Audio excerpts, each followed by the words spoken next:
Isang magandang tanghali po sa ating lahat. Ibahagi ko lang po ang kalagayan ngayon ng ilog ng Baldipuente. Pakita ko po sa inyo. Ayan. As of 12:20 ng tanghali, yan po ang kalagayan ngayon ng ilog ng Baldipuente.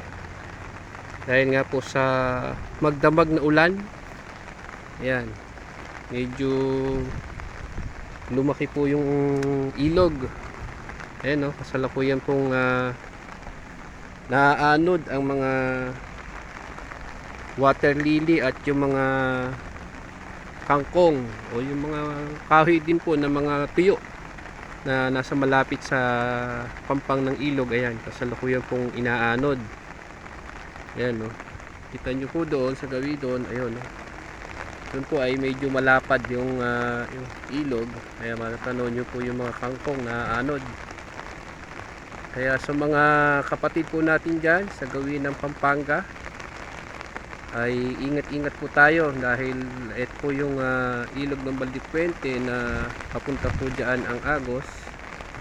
Sa mga malalapit po sa mga ilog o sapa, ay ingat-ingat po tayo, baka ito po ay lumaki pa dahil nga po sa meron tayong low pressure area na tinatawag na bagyong Luis.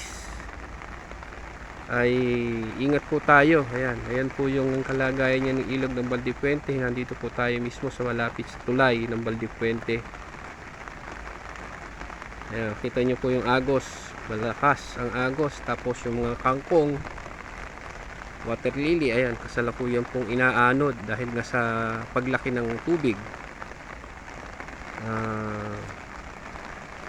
Ayan, no, hindi natin masasabi kung yan ay lalaki o liliit. Mamaya po ay update ko po uli kayo mga bandang 3 ng hapon or 5 ng hapon, ay update ko po kayo uli sa kalagayan po ng ilog ng Baldipuente, para po sa mga kababayan natin na nandyan sa gawi ng Pampanga ay makapag-ingat po tayo. Ayan po yung tubig na kasalukuyang umaagos ngayon galing dito sa tulay ng Baldipuente sa Mayapyap. Ayan.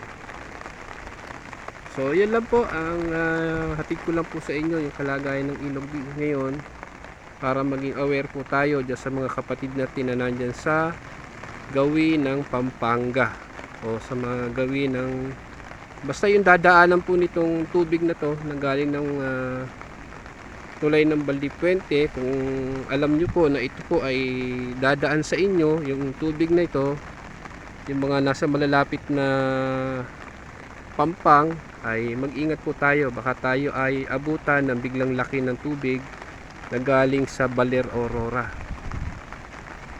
So yan lang po ang aking bahagi sa inyo mga kapatid ko sa pananampalataya, maging sa mga kababayan natin dyan sa gawin ng Pampanga. Ingat-ingat po tayo at magandang tanghali po sa ating lahat.